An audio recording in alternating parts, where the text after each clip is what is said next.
Welcome back to Sub-Zero Hero, and since you were last with us, some of the biggest clubs in Italy have started offering us interviews for their managerial vacancies. First of all, it was Lazio, then it was Juventus, but these job offers probably aren't even the biggest piece of news we've had.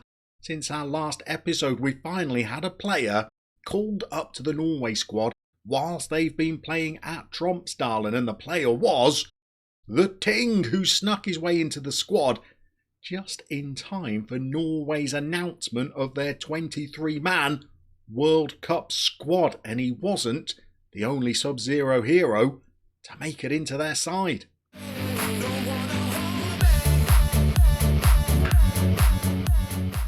So no fewer than 4 of our Sub-Zero heroes snuck their way into Norway World Cup squad. Morten Fjellingsdal, who's still at Inter, although he's on loan in the Bundesliga this season, has been starting for them in central midfield and now has 9 international caps. But in the last game, the Ting came on as a substitute. He actually scored a goal on his debut for the national team in a warm-up game against Jamaica, and he's now got 3 international caps. But 2 of our other players also got into Norway's World Cup squad. In the last game, Sturvold also came on as a substitute. He's got 4 caps now. And the player who's still waiting to make his international debut is Espen Larsen Pleam. He's been on the bench for all of their World Cup games so far. It means 4 Sub-Zero heroes are now current Norwegian squad members, but their absence has been felt a little bit by us back at home. So approaching the halfway point in the season, we are top of the league, but it's tight up there. Rosenborg are down in 4th. They've got a game in hand. If they win it, they'll only be 2 points behind us, and we have come back for a game against Rosenborg today. If they beat us and win that game in hand, they will be top of the table. It's tight up there when you consider we've really not started the season too badly at all. Since the last episode where we beat Rosenborg to win the Super Cup, well, we breezed through our opening league fixtures, only dropping points against Start before we had a little 2-game spell that's cost us our lead at the top of the table. We were 2-0 up against Bodø Glimt, but then somehow conspired to go 3-2 down, needing a very late equaliser from the Ting just to rescue a point. And then in the next game, well, we were truly FM'd. We took the lead nice and early. In the second half, we had Trondagna Bratton sent off. They then scored a penalty that wasn't related to the sending off, and then we gave away another penalty in the 88th minute for Odd to be able to win the game. Those penalties meant that they dominated the XG, although in terms of the match stats, we were at least good enough for a point. Then our players left us to go and join up with the national team, and since they did, well, we've got back to winning ways in the league, and we've also won a couple of games in the Cup that's allowed us to make progress all the way through to the Norwegian Cup semi-final. You'll see that we've got Champions League fixtures on the horizon. We're yet to find out who we're going to be playing in that. The draw takes place in about 3 weeks or so, and after this episode, you can guess what ties we'll be coming back for.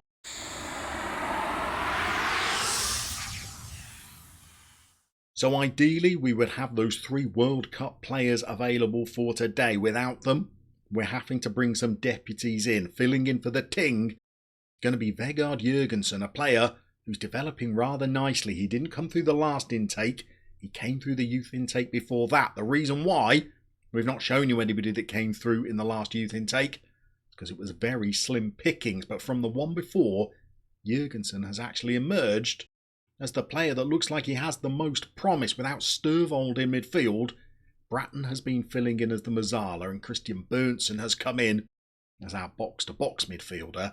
And filling in for Espen Larsen Pleam has been Christian Pettersen, who's got 5 goals in the league, 5 goals in the Cup, would have more in both competitions if he hadn't developed a frustrating penchant for missing penalties. And in terms of our tactic, we've tweaked it a little bit. We've now only got 1 inverted wing-back rather than 2, and 1 inside forward rather than 2, but we're still trying to create different kinds of attacks on each side of the pitch to keep the opposition guessing a little bit more. Hopefully, it's going to be effective in today's game against Rosenborg, because if we lose it, well, the title race opens right up. Okay, the game against Rosenborg is underway and we are straight into an early highlight. Bratton's filling in on the corners while the Ting is away with Norway. And we have hit the woodwork very early on. A bright start, but we're going to need a little bit more to get a result in today's game. We've had 2 shots inside the opening couple of minutes and that's all we've had in the opening 12. And we are getting counted on by a USA international called Thomas O'Brien, who is a very, very handy player who slashed one into the side nettings. This player is constantly at the top of the average ratings and the goals scored, so he is definitely one to keep your eyes on in today's game. We're halfway through the first period. We've not really mustered very much so far, although the XG is looking pretty good. We might be looking to ask a little bit more of these boys in the second period because we've not set this first half alight. And Rosenborg have now got themselves a free kick. Can Bratton escape with the ball? He can't. We've got more defending to do. We've certainly got the numbers back to do it. We've forced them back to their keeper. A dodgy keeper as well that they've got. But he's escaped down the left. He has got in all too easily. We were praising Jurgensen, but he was a little bit open there, and they have taken the lead. And Julio Cesar, 36 minutes gone, and we are 1-0 down. And this is a little bit of a worrying period. We need our 3-star names back in order to stiffen us up a little bit. Without them, well, we are looking a little bit vulnerable. We're 1-0 down to Rosenborg. We've still got 9 minutes to go till the break. We've not really threatened much. The XG is pretty even. The number of chances created is pretty even. But we are not playing well enough. We've just gifted a throw-in back to Rosenborg.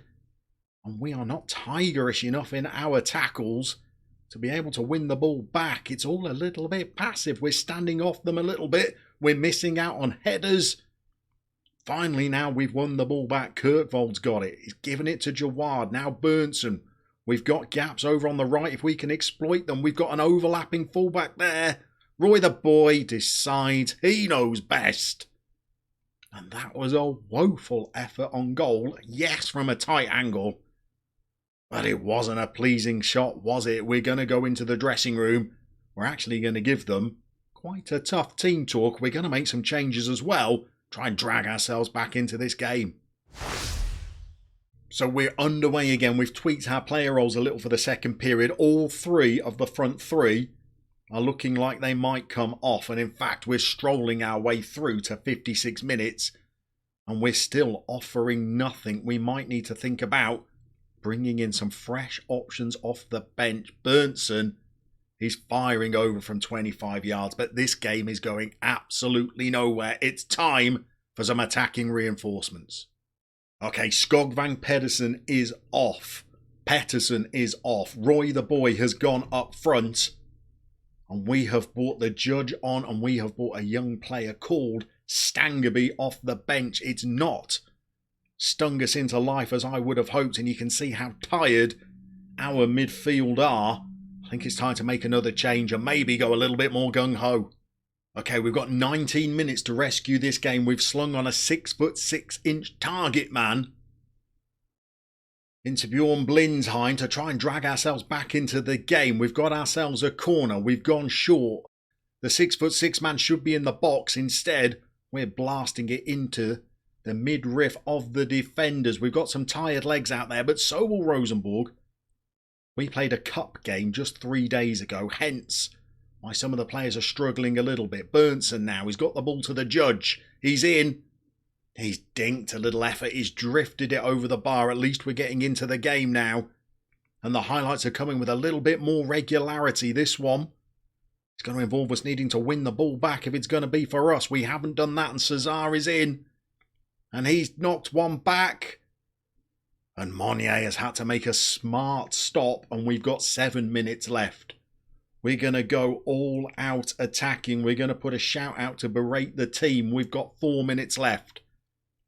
We've headed it behind for a corner. The corner's slung in. We need to get it away and counter. We haven't. They've won the header. Monnier's tipped it over. And now we're going into injury time. We've got 2 minutes left. This is a proper highlight. Here's Blindheim. He's got the ball to the judge. We've gone down and we have had trouble with penalties all season. Espen Larsen Pleam has now been installed as our primary taker, but he's away with the Norway squad. We've been giving them to Pettersson. He is our best penalty taker, but he has been missing them. And now, well, we're either putting it up in the hands of the judge or Tristan Stangerby. I think the judge is the right option. We're going to see whether the judge can snag a late point for us. This could be pivotal in the direction of this title battle. The judge is the man we're trusting. He's being made to wait an awfully long time. Now he begins his run up. And he has tucked it away. I think we'll come off very attacking. Down to positive. We'll respect the point. And we've got 1 minute to see out. And I feel like we might just have got a goal that maybe we've not deserved. We cannot get Espen Larsen Pleam, Morten Sturvold, and perhaps even more importantly, the Ting back fast enough, because the Ting has managed to get 6 assists for us so far this season from right back. And we need that kind of creativity and impetus back in our side. We're now over the allotted injury time. Trondagna Bratton heads it away. The judge is free and clear if he can turn. And he's got players in the centre. He's been tackled, dispossessed. And Odegaard gets the ball away. Roland has slung it into the stands. And I think the ref is going to blow up before we have chance to force another effort on goal. Bratton to Bratton. Now we've gone long. There is the full-time whistle. Positives? Well, we salvaged a point from a losing position. Negatives? Well, we've not played well, and in an attacking sense, we did not offer much at all. We're not going to adopt any body language, but we are going to tell them that that was very poor. And my goodness, if Norway go an awful lot deeper into the World Cup and we're without our 3 best players for much longer, well, who knows how much longer we will stay at the top of the table. Let's assume Rosenborg are going to win that game in hand. The gap at the top is going to be just 2 points. We're going to be coming back for some European action. Who knows where we'll be in the league by that time as we begin our quest to be European Sub-Zero heroes.